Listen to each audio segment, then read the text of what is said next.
Hi everyone, my name is Jay West and this is Directions.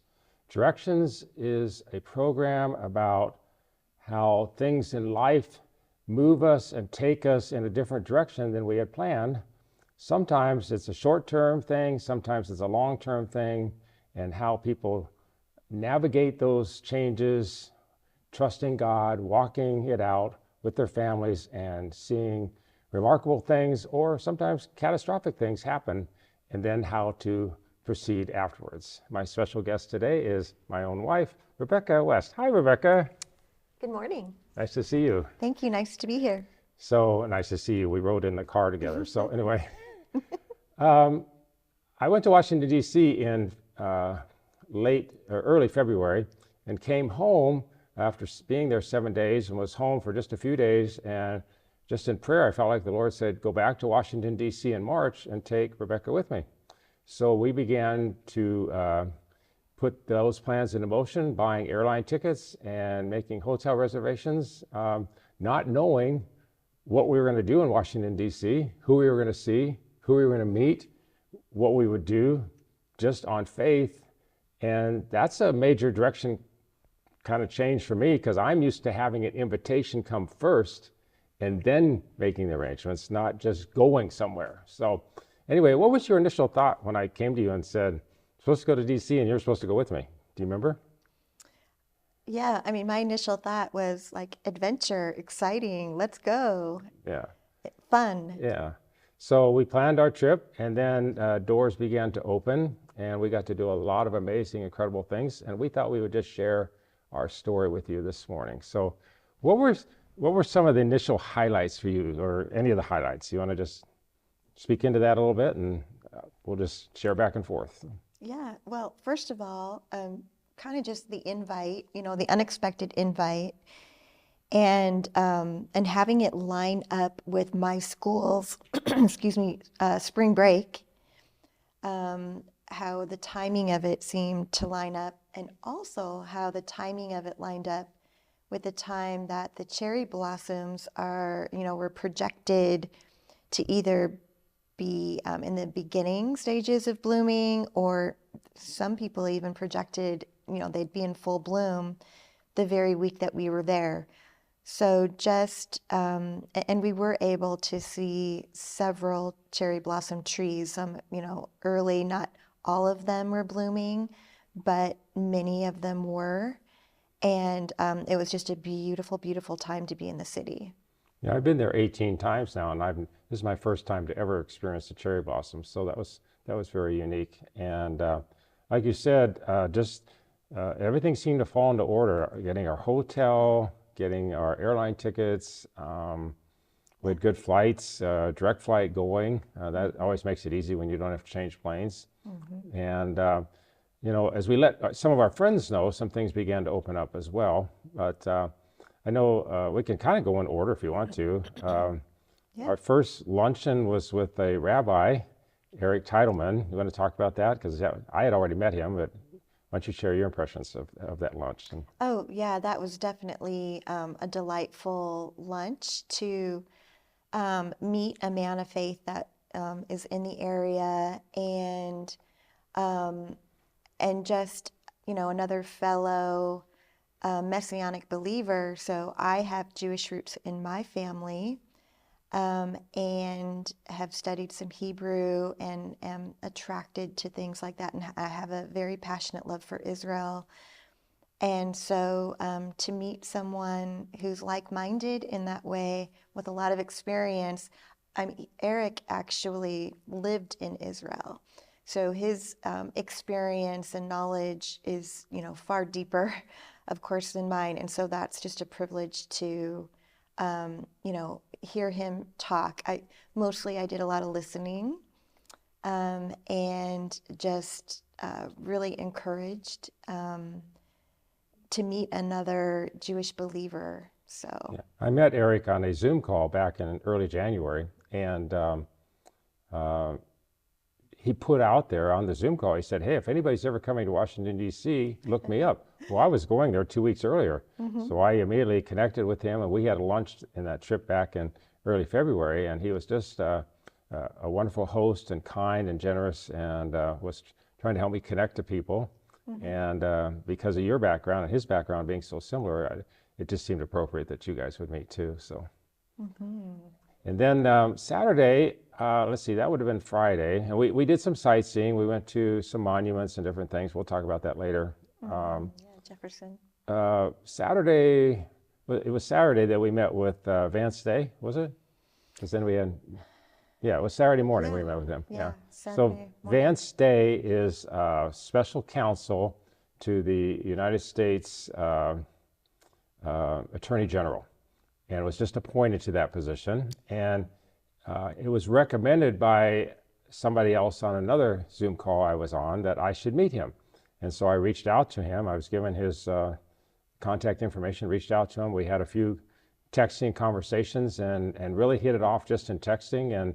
And so we went out for a light breakfast, I guess.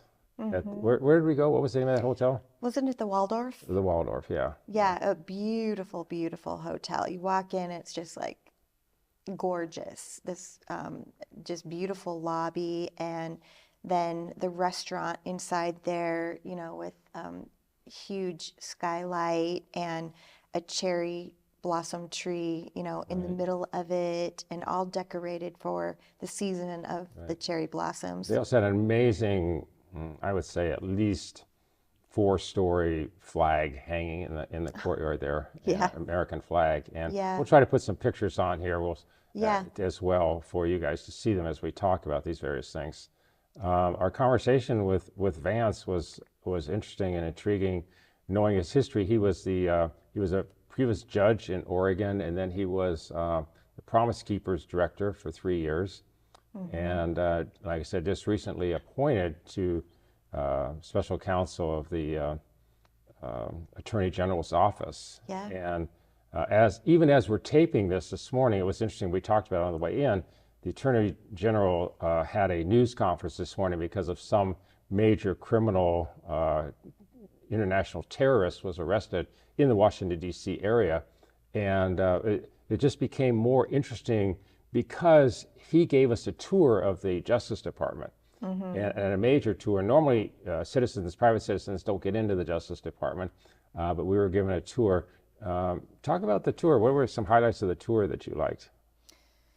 Well, the tour, you know, I just really kind of felt like a privilege to be able to go in there. I mean, we were one of the few people in the whole building at the time. It was so quiet and peaceful, you know, in that respect.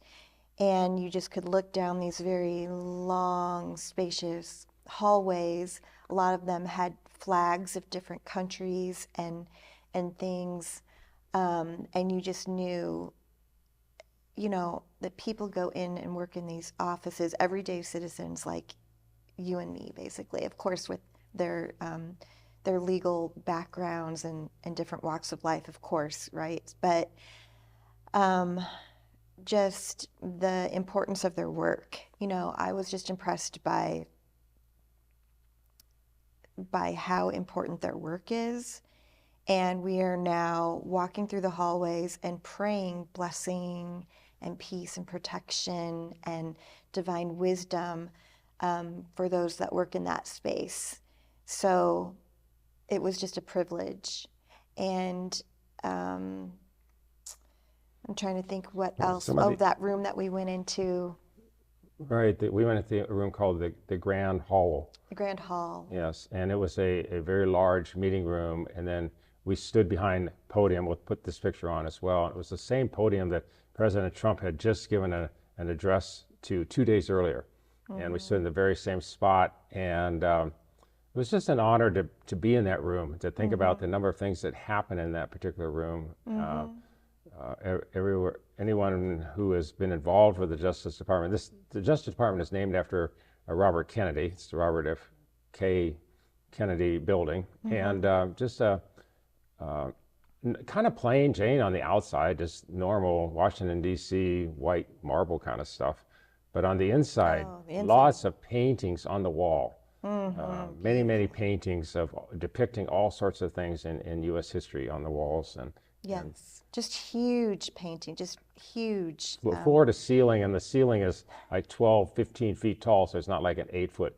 I mean, a very massive, giant type of painting, and all on every floor. And every floor, the paintings would have just profound historical significance, and it would depict some journey of, of justice and freedom. Right. So the theme of justice and freedom for different people groups was depicted in these beautiful paintings. And I wouldn't have even picked up on this. Vance kept saying, these were all painted in the 1930s, so it was the art of that day.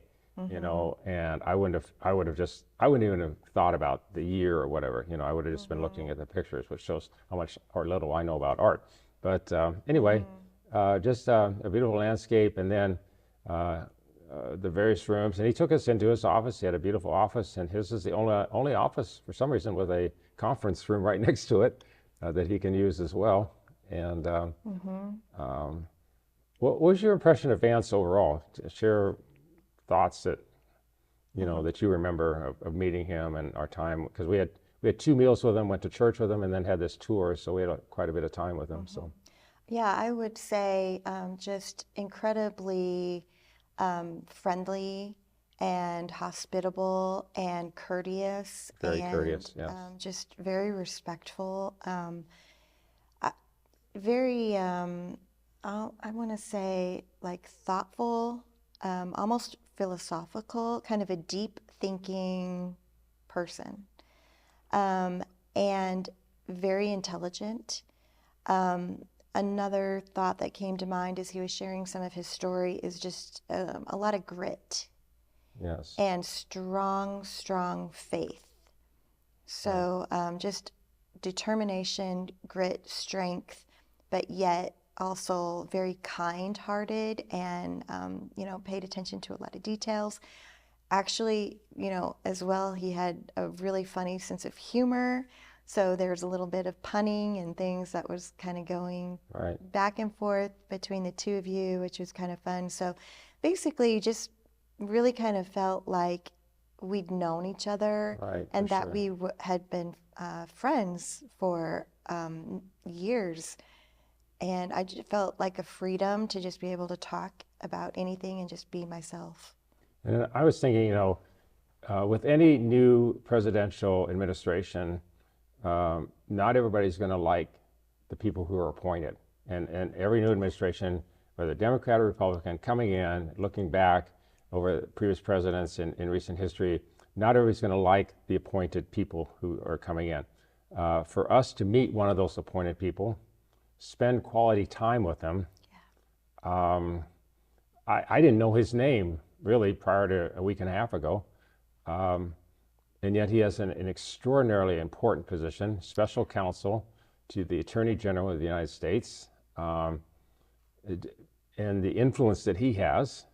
And the man, just coming through the gate, every guard knew him, and they were interacting, and they knew him by name, and it's like, and they were laughing and having fun with him, and it was just an example that he's friendly and kind, and like you said, considerate of everybody. He talked to the lady coming out who works there, and he knew her, and different people. Every single person, it was like, oh, this is one of their best friends, and he's only been there like just a very few weeks. Right. Yeah. Just humble. So just humble, and gives like significance, honor to everyone, whoever you are. The guards as we were waiting to get checked in and let in, he knew them. And it wasn't just a good morning, how are you? It's, I'll see you for lunch soon. It was like he was establishing relationships with people. And I think that maybe is what I'm looking for, is someone who really cares about people. And one of the guards had a lot of tattoos, and he was going to have lunch with that guard just to learn about his tattoos. I mean, who does that? Not very many people, especially in that high level of a appointed position in government. Well, he's busy too. I mean, we were like because as our plans evolved and we ended up going to church together and then out to lunch together, the next day, and we didn't want to infringe Right. on his time because he's like, well, yeah, I've got, 170 page or, Right. chapter or some big assignment that he needed to read up on. And that too, the other thing that I might mention is he talked a lot about his family. He talked a lot about his wife, Maddie, Right. and just was very proud of his family, missed his family, Right. um, And and they're just and they're cared about them apart. a lot. She's at home in Oregon and he's there in Washington D.C. That's Yeah, a long ways across the country. And yeah, they were talking about maybe getting together for Easter, but then the yeah, Attorney General has a project for him that's due right after Easter, so he's not even yeah. sure he's going to get home for Easter. Yeah, so very busy, but he was quick to show us pictures of his beautiful wife and um, kids, grandkids, Right. just a family man. So what we're saying is, while you may not like every appointed person, they have a life, they have a family, they're committed to their task, they are the ones, this one, honest, authentic, Oh yeah. kind, caring, um, willing to take a risk, move across the country, be apart from their family even on holidays, and do work for our country. Yeah. And trusting God at the same time, a believer. And we connected, and we've talked. He and I have already talked 2 or 3 times since I've been home by texting, and so we just have a relationship that's building. One of the places we got to go to was National Community Church, where Mark Batterson is the pastor, and Mark's written a lot of books like The Circle Maker and other names that you might know. And I've been wanting to go there for quite a while. Mm-hmm. And Mark didn't speak that day. He introduced briefly the speaker, but he had a speaker there. Dr. Anita Phillips, was that Yeah, her name? that's right. Why don't you share a little bit about what you got from her? I'll preface it by saying she was raised in a Black Pentecostal church, and she was teaching in this church on suffering, which was radically different from the theological environment that she was brought up in. So, Well, yeah, we didn't know what to expect when we walked in for church, and it was, the first thing I would say as I walked into the church that I really appreciated was just how the diversity, how yes, diverse and multicultural that congregation is. The city is, of course, but especially that church. And it was delightful. And then when Dr. Phillips came up to do the sermon, she was a very dynamic speaker. I hung on her words. I was very engaged in her message. She was just sincere, authentic, funny, beautiful lady, and just inspiring to me as she's a therapist. She's got experience with trauma victims, and she's got her doctorate in counseling supervision. And then she knows the Word of God, knows how to apply it. She's an author. And her sermon was on suffering, which is not a topic that she said she normally teaches on. And that again grabbed me because that is the subject that the Lord is having me study right now and write on. So I was taking lots of notes while she was preaching. yeah, and just to watch her, she was very engaging. She had really long braided hair all the way down to her waist, which is even also unusual. I just thought to myself, gee, that takes a lot of work just to wash and dry every time you do it. But You know how much time I spend on mine, so you're yes, like yeah, this is double, yeah, double, triple. triple length. So yeah, Yeah. and again, raised Black Pentecostal, the theology is different, and the reason they were teaching on suffering was it's Lent, and so Yeah. Mark Batterson, the pastor of National Community, had invited her in, and while I was somewhat initially disappointed not to hear him, Yeah. after she started talking, it's like, this is amazing. This It is was great. amazing. It was phenomenal, really. And we were sitting there with Vance, and we had our church coffee, and They had communion as well. It was just a kind of a big, I don't even know how to describe it, like a big warehouse with stadium-style seating, kind of in a U. Um, just Kind of industrial Yeah, industrial for looking, sure. Yeah. In fact, modern. it was the old train station, the old for where the trolley cars would go out at that Oh, time. that's right. At that time, it was the edge of Washington. The trolley cars would turn around that building and then go back into the city.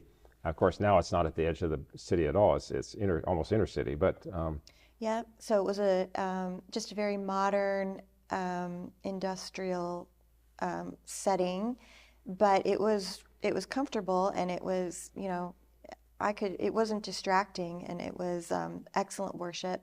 I think one of the things that stood out to me from her sermon was her analogy with suffering to trees. And specifically, she was talking about palm trees, she talked about fig trees, palm trees, and oak trees, trees. She and compared oak the three of trees, them. Yeah. three different kinds of trees. And, when she said palm trees, we both looked at each other because, Jay, you being a California boy, you know a lot about palm trees and how they weather the storm and Right. how flexible they are and they don't break. Right. And so that's from Psalm 92. The righteous, will flourish like a palm tree. Exactly. So yeah. So she did an excellent job, and we had a great time there. And just going to segue, jumping subjects a little bit because we have 5 minutes left. Just talk a little bit about let's talk about the Jefferson Monument and even the helicopter we saw. Just the impressions of that. I've been to, I said DC multiple times. This was her third time, and so she's still seeing some of the things for the first time. So the Jefferson Monument was one of those. You want to talk about that? So this was my first time actually going to the Jefferson Monument as opposed to just driving by it. And it's just breathtaking. It is just it's just so beautiful and it's big and when you read some of the most important quotes that they decided to inscribe, on the walls inside, you just get a profound sense for how intelligent Jefferson was, and just all of our founding fathers going to DC and visiting these monuments to them. I'm just in awe of how intelligent and brave our founding fathers have, and the truths. It's like, gosh, how can anyone be that intelligent? There's the fingerprint of divine wisdom in the foundations and the things of our nation. It's so evident when you are there and you experience some of their writings, and you just get a feeling of the greatness of our nation, and it just makes you feel very proud of our nation. I think Fingerprint of Divine Wisdom, that sounds like a book title. So right after that, we walked across the mall and we saw Washington Monument, and a helicopter flew over, and it looked like one of the Marine type helicopters, and we watched it, and it literally landed right in the lawn of the White House. And so we looked online. The president's schedule was always posted online, and so we looked at his schedule, and sure enough, he was scheduled to leave in 15 or 20 minutes to go to Andrews Air Force Base to catch a plane. So we lingered and stayed, and there was a delay, but we could see in the distance there were people on the lawn and everything, and finally the helicopter started and flew right over us, and we took a movie of it, or she took a good movie of it, and I took some pictures, and it was just kind of exciting to think about the President of the United States, irregardless of which party, this happens to be Republican presently, flying right over you, that close, and on his way to do his official business wherever he was going that evening. I believe he had a dinner in New Jersey, and so it was just kind of interesting to see that too. So Yeah. And then we concluded by having a home group that we led in Virginia, in Fairfax, Virginia. We're leaving a lot of things out, dinners and lunches with people that we met and so on. And this couple I had been at before opened up their home and it was so crowded. So many people came. Some people were sitting in the hallways and they really couldn't see very well. They could only listen. Um, and I taught on the difference between the glory of God and the anointing of God. Rebecca had a beautiful opening prayer, was introduced. And at the end, there was no place in the house to really pray for people. So we went out on the deck. And with about a minute and a half left, we went out on the deck and we just started praying for people. She and I prayed together for each person. And we got about a minute and a half left. Just share some of those experiences. Yeah, well, first of all, just it really was exciting for me to be able to join you on some of your ministry trips because most of the time I'm home, praying remotely. So just being there, with you was really fun. Regina and Dick, good friends that helped with this connection, and their home group, just lovely, lovely people. Always enjoy spending time with them. And it was exciting because the people who attended were just hungry for God, hungry for the Holy Spirit.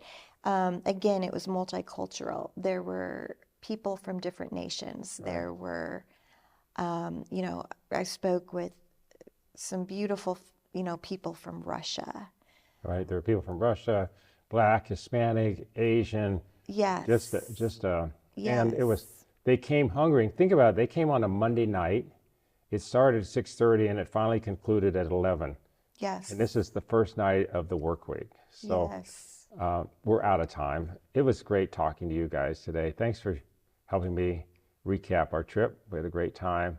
We're going together again a few weeks from now to Charleston, South Carolina. Maybe we'll do another show and talk about that one. So until then, thanks for tuning in to Directions, and we'll see you next time. God bless you, and may the peace of God be with you.